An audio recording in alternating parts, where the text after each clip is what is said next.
Pada zaman dahulu, hiduplah seorang raja yang tamak yang berasal dari negeri Syam. Ia memiliki istana yang luas di pulau kecil dan megah. Rakyatnya tampak makmur karena pulaunya dapat menghasilkan hasil laut yang banyak dan tanaman yang subur. Selain itu, ia juga memiliki seorang putri yang cantik jelita yang dikenal dengan sebutan Nona Syam. Karena keindahan pulaunya dan kecantikan Nona Syam, setiap hari orang-orang yang tinggal di seberang pulau berbondong-bondong mengunjungi pulau Syam dengan tujuan untuk melihat keindahan istana dan melihat pertunjukan tarian dari sang Nona Syam yang dilaksanakan setiap malam. Nona Syam merasa bahwa sang ayah hanya memanfaatkannya agar orang-orang berkunjung ke pulau tersebut dan mendapatkan upeti dari orang-orang yang datang ke pulaunya. Ia tidak senang dengan hal tersebut, namun apalah daya, ia takut dengan ayahnya yang keji tersebut, dan bahkan tidak ada satupun orang yang mau menolongnya.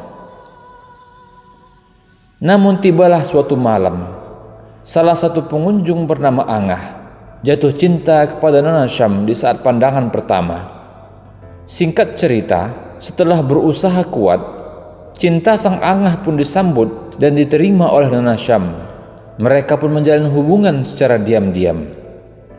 Karena Angah merasa bahwa Nona Syam tidak bahagia, maka Angah dan Nona Syam berencana untuk meninggalkan pulau Syam tersebut.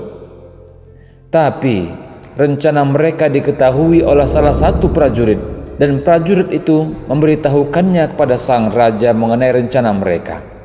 Raja murka dengan rencana mereka. Raja memerintahkan orang-orang untuk membawa Nona Syam pulang dan membunuh Angah yang berani lancang dengan anaknya. Beruntung Angah dapat melarikan diri dari pulau tersebut, walau ia merasa kecewa karena tak bisa membawa pergi Nona Syam dari pulau tersebut. Melihat kelancangan Angah, sang raja murka. Ia merasa terhina karena putrinya hendak dibawa lari oleh pemuda miskin dari pulau seberang. Lalu ia memutuskan mulai malam itu, ia putuskan untuk melarang para pengunjung untuk datang ke pulau Syam. Prajurit, mulai hari ini sampaikan kepada seluruh penduduk seberang, tidak ada lagi orang yang boleh datang ke pulau ini. Barang siapa yang nekat berkunjung ke pulau ini, maka bunuh mereka.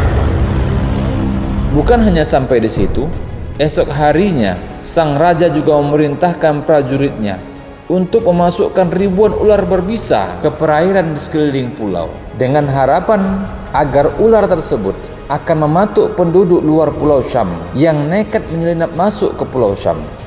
Hari berganti hari, penduduk pulau Syam hidup dengan hasil alam yang mereka miliki selama ini. Sedangkan penduduk luar pulau, mereka tetap saja ingin berkunjung ke pulau Syam karena ingin melihat Nona Syam. Ada yang mencoba menyeberang pulau dengan perahunya, namun tak lama mereka mendayung perahunya, ular berbisa tersebut mematuk perut perahu hingga pecah dan membunuh orang-orang yang di dalamnya. Ada yang mencoba menyeberang pulau dengan menaiki kapal yang besar, namun ketika mereka sampai di pertengahan sungai, kapal mereka pecah karena dipatuk oleh ular-ular berbisa yang semakin lama semakin besar dan mengganas.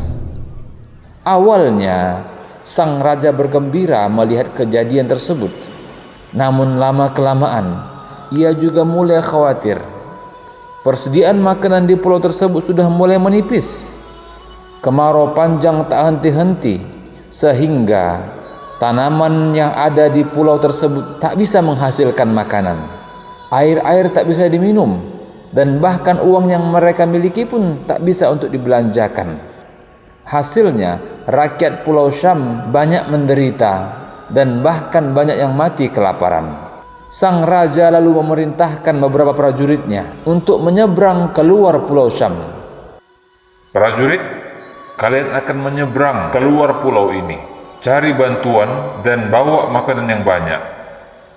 Tapi, Paduka, ular itu sangat bahaya. Kalau kami menyeberang, tentu kami juga akan mati dimakan ular-ular tersebut. Aku tidak mau tahu. Cepat laksanakan. Namun, tak lama mereka menyeberang dengan kapalnya. Tiba-tiba ular besar mematuk perut kapal tersebut hingga karam dan membunuh prajurit-prajurit yang ada di kapal tersebut.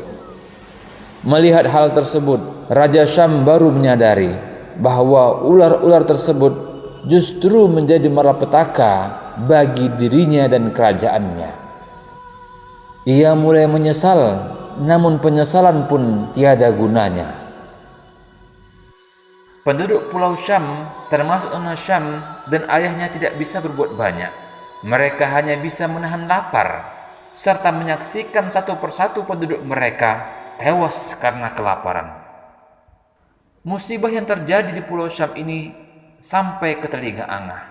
Angah yang masih memuja-muja Nona Syam bertekad untuk menyelamatkan Nona Syam. Namun, ia tidak tahu harus berbuat apa. Sambil merenung, ia melihat seekor kucing yang ada di halaman rumahnya. Kucing itu sedang buang air besar di lubang yang ia gali sendiri. Ia terus memperhatikannya. Setelah itu, si kucing menimbun kotorannya dengan pasir. Dari situ, tiba-tiba Angah menemukan ide. Ia bertekad untuk menyeberang ke Pulau Syam dengan terlebih dahulu menimbun sungai tersebut dengan tumpukan tanah. Ide ini memang gila, namun ia tak patah semangat. Ia meminta bantuan dari beberapa prajurit kerajaan Ilalang. Walau awalnya ditolak, akhirnya beberapa prajurit mau membantu Angah untuk menimbun sungai tersebut dengan tanah. Siang malam mereka bekerja. Beberapa hari mereka membantu Angah menimbun sungai tersebut.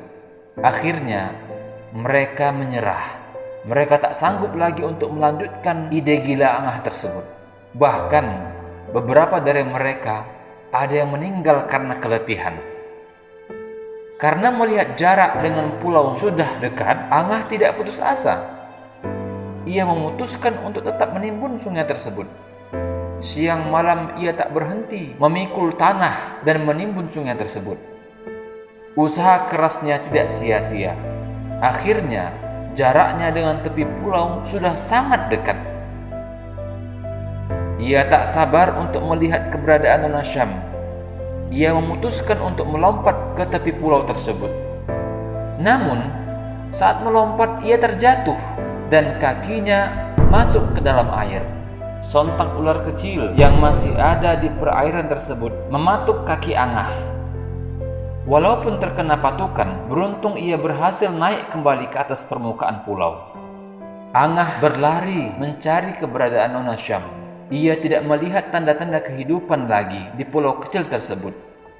Setelah lama mencari, tepat di ujung pulau, ia melihat sesosok mayat yang menggunakan baju yang biasa digunakan oleh Nona Syam. Ya, itulah Nona Syam. Wanita yang selama ini ia impi-impikan, kini sudah tiada. Angah menangis tiada henti melihat orang yang dicintainya meninggal seperti ini. Angah akhirnya mengubur jasad Nona Syam. Sementara itu, ia tahu ia akan menyusul Nona Syam karena racun bekas patukan ular saat melompat tadi sudah mulai menjalar ke seluruh tubuhnya. Ia pun mulai menggali kuburan untuk dirinya sendiri, tepat di samping kuburan Nona Syam. Dan tak lama kemudian, Angah pun meninggal. Berita kematian Angah untuk menyelamatkan Nona Syam itu sangat menggemparkan seluruh kerajaan Tanah Melayu. Banyak orang yang terkagum-kagum dengan kesungguhan Angah, sekaligus bersedih dengan kisah perjuangannya yang pupus. Semenjak itu, orang-orang berbondong-bondong melihat kuburan Nona Syam dan Angah. Pulau Syam sudah tidak lagi menjadi pulau, karena pulau itu kini sudah menyatu dengan daratan kerajaan lain. Semenjak itu, daratan Pulau Syam kembali ramai, namun bukan karena kemegahan istana yang dibangun, tapi karena banyak orang yang ingin melihat kuburan Angah dan Nona Syam. Beriringnya waktu, panggilan terhadap Nona Syam pun berubah-ubah akibat peralihan bahasa. Awalnya panggilan tersebut berubah menjadi Nona Syam. Kini panggilan itu sudah berubah menjadi Nona Syam dan akhirnya menjadi tempat di mana Nona Syam dan Angah dikuburkan. Ya, Nona Syam kini menjadi nama desa yang dikelilingi oleh sungai di sebelah selatan dan muara laut di sebelah utara, tepat di mana Angah dan Nona Syam dikuburkan. Saat ini, penduduk setempat menyebut kuburan tersebut dengan sebutan Batu Beranak.